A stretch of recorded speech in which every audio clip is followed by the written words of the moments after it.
What's good, y'all? It is Wednesday, December 31st. My name is Patrick, and you're listening to The Morning Show.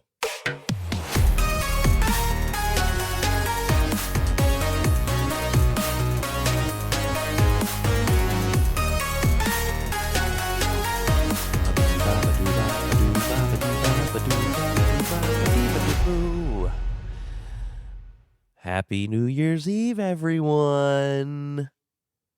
I hope these vocals sound okay. I am not currently at my kitchen table, so not fulfilling the promise of the title of the show. But technically the title of the show is The Morning Show, not from the kitchen table, because I kind of took out the FTKT from that thing, even though I didn't take it out. It's fine. It's fine. How are y'all doing? I'm having a great time.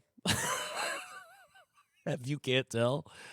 And I am excited to be wrapping up 2025 and entering into 2026 on a note. I don't know if I would say it's high. I don't necessarily believe that it's low. It just is, and I think that's okay. If you are going out tonight, celebrating, staying in, celebrating, whatever you're doing, however you get down on a New Year's Eve, if that is a thing that you get down to, I hope you have a really good time. I hope that you have a very safe evening, and if you do go outside the confines of your own home, that you find your way back there safely. And I hope that your night and the end of your 2025 is everything that you need it to be. Whatever you need it to be, I hope that it is that for you. Van is spending the next couple days at his grandparents' house. So we're hanging out. We're going to go to some friend's house and have a good time and be merry. I don't know.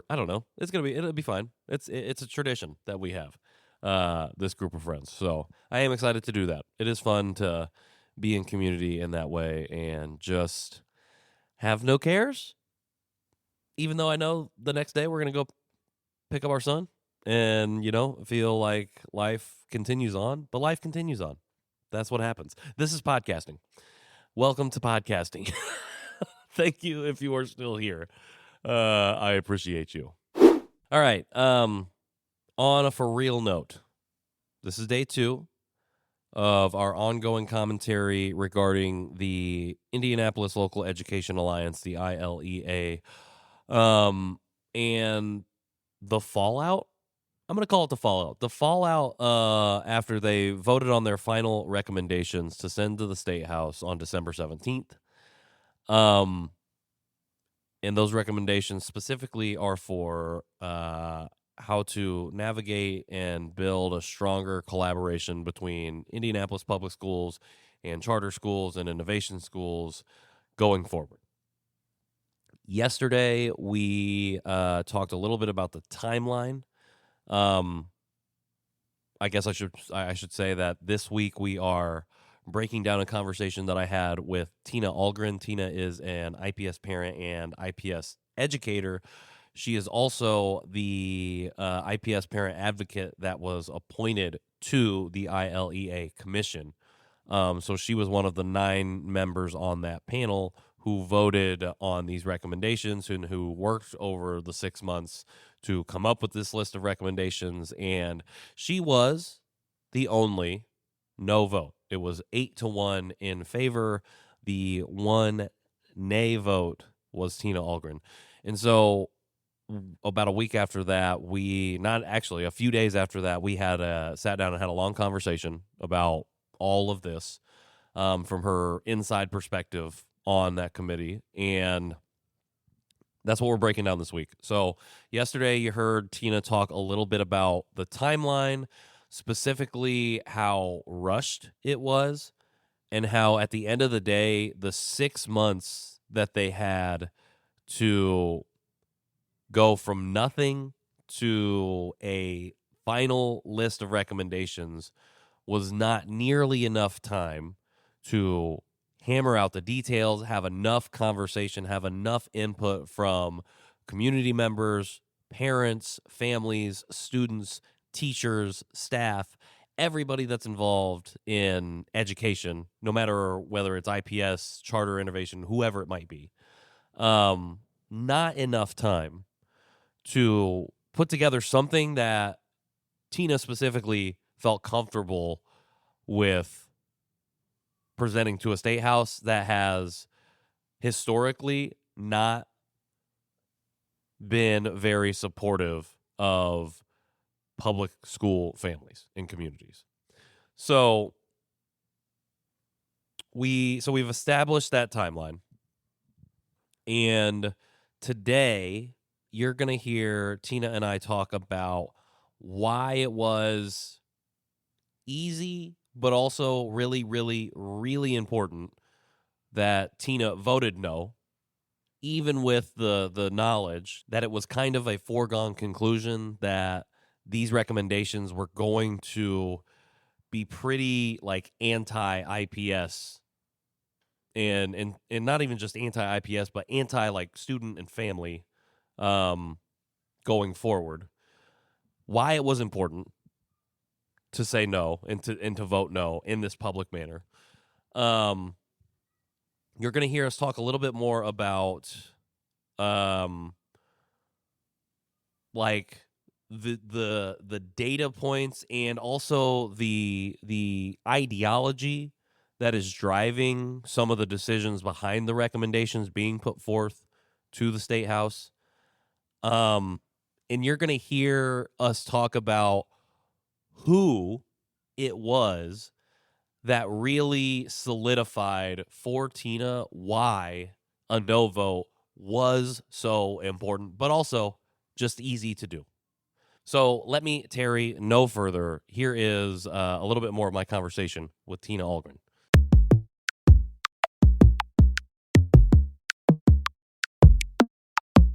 It's interesting to see because I think the facilities are where a large part of that control is going to come in. Okay. And it's, again, one of the places where I see a lot of details needed in the plan before I'm comfortable, like, being like, this is amazing. Yeah. But I think that the facilities is where the majority of that ecosystem control is going to come in the future. Sure. Are you allowed to have a building, to operate Sure. a building? And there's still a lot of questions about what does it mean to control the buildings? Yeah. Particularly because like IPS owning its buildings doesn't really own its buildings. There's like these trusts and nonprofits and debt issuance, and it's so complex Yeah. to even get into who owns what. And so it's one of the big questions I think that's still in the air is, what does it mean to control the facilities? Sure. So aside from that question, or in addition to that question, what other details would you want to see on the facilities part? Like, what are we missing right now that you need to see to be like, okay, I could back this up? Well, it's so on the facility side, yeah. I really I get the impression that kind of the way that the plan is to like hold folks accountable is through facilities. So, if you're not doing what you're supposed to be doing, if you're not meeting these metrics, if you haven't improved, then we don't allow you to operate the facility anymore. Okay. But again, depending on who owns that, or if they're renting, or if like that seems to me like it could get really confusing really quickly. And again, even I think within the body, there was question of like, do we really want this like this body to have the authority to close schools? But we also say, right, we need fewer schools, so like that decision has to happen somewhere. So I think it's really like more details about what authority this body would even have. Yeah. But as far as like to make me agree with it, I said it was, there's all these details that I think we're missing. There are two really big things that made it like easy for me to vote no. Sure. So there's a lot of people who are like red flags, like yeah. So not. There were a lot of people who were like, oh my God, it was so courageous being the only no vote. I was like, no, voting no is easy for me because in my gut, I knew it was the right thing to do. What was harder was being careful about what I said Sure. to make sure that my intentions behind the vote were really clear. But those two things really, number one, because there's this question of how much authority and power this group will have, this new Indianapolis Public Education Corporation is what it's called, then, some power and control is going to that group. Yeah. This kind of unknown amount of power and control away from an elected school board. And I just could not sleep at night thinking of myself as a white woman, like just in any way diminishing the power of an already marginalized community at the voters box, like at the ballot box, right? Even if it's just the tiniest bit, right? Like, do I want to live with the fact that I made your vote less powerful? Sure. And that's really hard to live with, especially with everything going on at the federal level and with the attempt at redistricting. It was just like, this is gross, and particularly at a time when, right, we're saying this is what has to happen for you to get what you asked for. Sure. And so it's almost like you can have these things that make transportation and facilities more equitable, but only if you give over some voting rights. And that feels like a trade-off that doesn't have to happen. Sure. Right? So that was one. And the other was just listening to the people. And, I tried really hard to primarily put on my parent role. Yeah. And I said that in my statement, but that, I think there were some assumptions that my opinions were coming from being this like union leader. Sure. Or I'm in collective bargaining, so yeah. Collective bargaining never honestly was a conversation at all, because like that's not, as much as it's important to me, that wasn't the priority here. Totally. And so I tried to put parent hat on, right? And technically I was the representative of the traditional public school parents. And they were crystal clear about what they wanted. And I don't want it to sound like I ignored them, but their voices were crystal clear to me. So it was more like, now let me hone in on the people who aren't this, right? So let me hone in on innovation and charter school parents, and what are they saying, and what are they asking for. And it's again, in my statement, I pointed out a handful of those folks who, yes, they were asking for facilities and transportation access, but they were also saying, I want parent decision making to be more important. I want less layers of confusion when something goes wrong. And all I could see was like, here we are just adding this another bureaucracy, layer. like multiple layers, if you really look at the plan. And then, man, if Dazzlin, the student at KIPP Legacy High School, gets up and starts talking about how she wants elected representation. And so even if I hadn't already decided, Wednesday afternoon, like nail in the coffin, we get a letter from a group of chartered innovation parents that says, hey, we asked for facilities. We asked for transportation. We didn't ask for this governance model to be this complicated. Yeah. And so it's like, well, if all of the parents who are being vocal and the parents who I've talked to one-on-one, just out on the street, right, are saying the same thing, like that makes it easy for me. Yeah. So this is probably gonna be an easy question, maybe an easy question to answer. Maybe you can't answer it because you're not on that side of it. But like when I hear that, I'm like, it makes it seem like it would be an easy no vote for anybody, or at least a vote of like, let's slow down and maybe talk about this a lot longer to answer some of these questions, unmuddy some of these details. Why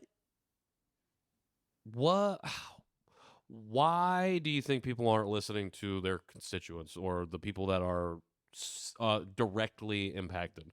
Like, I think when we look at boards or committees, for the most part, at least from my perspective, a lot of times I see folks up there that I don't necessarily see in the community or doing stuff. That's not always the case, for sure. You were a perfect example of that.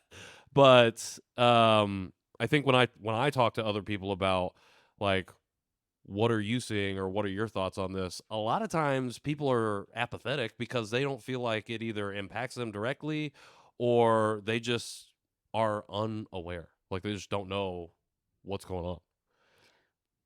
Well, I think it depends on who you ask, right? But I think, especially the folks that I know really listened hard and are in this for the right reasons. But this is in no way to slight the other folks on the committee. But I worked the most closely with Brad O'Britt and Andrew Yeah. Neal, and really, truly amazing gentlemen doing great work in this community who are in all this for the right reasons and want the same things that I do for the kids in our community. But I think for them, they saw enough of the positives that it will do. And again, there is a lot of great pieces here with regards particularly to transportation. Sure. And I think they saw enough positives to feel comfortable helping influence at the next level. Sure. Right. And, and I think similarly, like I know that there are other folks who, it's really just, okay, I want to make sure that I'm still in the conversation as this goes to the Statehouse. And for me, I feel more like I wasn't worried about like, okay, so I vote no, and now I'm not being included in the Statehouse conversations. But right. as you know, I'll get there anyway. Yeah, you're gonna be in there. I'll be in those conversations anyway, just at a different way, right? And I'm okay with that. Yeah. But I know that again, like there is a lot of good there, and I think it really came down to a difference of like whether we trusted the next step of the process to fill those details in a way that's like going to be best for the kids in this community.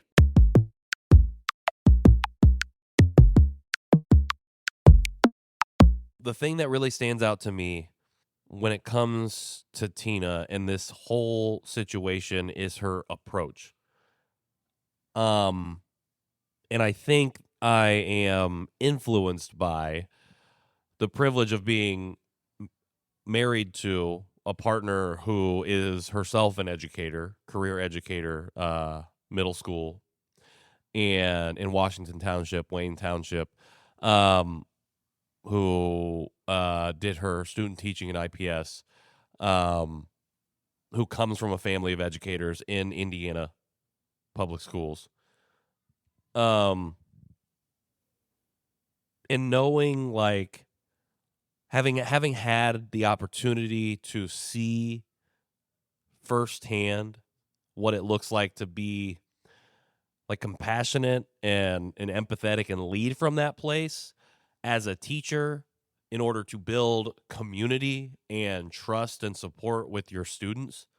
And then work on building the skills and the necessary knowledge that you'll need to carry with you as you enter into 7th grade, 8th grade, high school, as you move on in your educational journey. That is how I think all teachers should be approaching the job. And the unfortunate reality is the way that we as a society have treated education and educators have led to what I believe, I would need to be fact checked on it, but mass exoduses at multiple times of teachers, of potential great educators for our students and people coming up in our schools, simply because it is not necessarily conducive to a successful, from a financial standpoint, lifestyle. And also, like, you're giving so much of your time, energy, and effort away outside of the classroom, not just in the classroom, outside of it. I have watched it consume. And like, you kind of have to do that if you're going to be, if you want, you kind of have, I mean, you don't have to do that in order to be an effective, impactful teacher. And I mean, the majority of teachers that I know do spend an extra 20 to 40 hours outside of the classroom simply getting lesson plans, grading, all of this extra stuff done. And that's hard. Like, that is so much time, energy, and effort. And then on top of that, to do what Tina does and be an advocate for public education and for educators and have to fight these battles over legislation, over a whole host of things, wages, all kinds of stuff. to just fight for just the basic needs of educators so that they can continue bringing up, not so that they can continue to teach our kids, is just like, it's wild. It's honestly, it's like pro athlete level like Olympic level dedication to a thing, what teachers do. So that is like the thing that and to do that while also continuing to find ways to be compassionate and empathetic and to listen, not just to people that support you and that like agree with you, but to people who are coming across the aisle, who maybe don't share the same ideals or ideas or experiences with you, with the particular education system that you find yourself in, the school system that you find yourself in, maybe don't share the same experience. She's still taking the time to listen, as you heard in the clip. Like, that's what she's doing, and like that is what like solidified it for her. Like, this is why I'm voting no. This is why it's not good, because I have charter parents, charter students, innovation school students coming up to me and saying this isn't what we want. And yet the 8 other people on that committee voted in favor of recommendations that were overwhelmingly opposed by the general public. So we got to think about that. We got to keep that in mind as we step into 2026 and as we continue to pay attention to what is going on in our public education battle. Would love to hear your thoughts on if you watched the final ILEA meeting and saw the testimony from some of the other committee members from the general public. If you were tuned into any of the other meetings, I think the other 6-7 meetings that they had over the 6 months, and you have thoughts on that, would love to hear what your experience was like. Would love to hear what you're thinking. Hop on the Substack. There's a chat. There is comments. You can do it any of those places. Hit me up on Threads too, at Patrick in the World. I'm not going to be on Instagram as much, so if you send me a message there, I might not get back to it for a few days. But yeah, let's keep having this conversation. I want to hear from y'all. I want to hear what you think, how you feel about how this public education battle is going, and ways that it directly impacts you and your family, if it does at all. Other than that, tomorrow you're going to hear Tina and I talking about the messaging around charters and how we got here. I mentioned earlier, this has been going on at least since 2011. We briefly discussed a report that the Mind Trust published in 2011 that had a lot of recommendations on it, that got kind of like summarily dismissed at the time, but over the next 15 years, we've watched as each one of those things is kind of piecemeal got checked off. So we're going to be talking about that, and might have a little bit more. It'll be the new year. It'll be the first. Can you believe it? It's 2026 already. So tap in with us. Hop in on Substack, Apple Podcasts, YouTube, not wherever you get your podcast, but those 3 places specifically. And let's have a conversation. Let me know what you feel about how you feel about public education in Indiana and Indianapolis. If you enjoy the show, the morning show, or our normal episodes that go out every Monday, would love if you could leave a like or a thumbs up wherever you might be listening to this. It really helps us out as a channel, as a show, grow and continue to create the types of conversations that you are all interested in hearing. As well as, and if you want to make sure that you don't miss out on any of the morning shows or our episodes that come out on Monday, hit that subscribe button and turn on your notifications so you don't miss a thing. That's another great way to help support the show and what we got going on over here. But all right, I've talked way too much, and I got to get to it because you know what it is. It's the 31st. It's time for us to just go to sleep and wake up in 2026. Happy 2025, y'all. I hope it is everything y'all have needed it to be so far. It's been a goddamn shit show in the world, but we're still here. We're still doing it. Pour one out for everybody who ain't, and hug the people close to you as we step into 2026. I've been Patrick Armstrong, and until next year,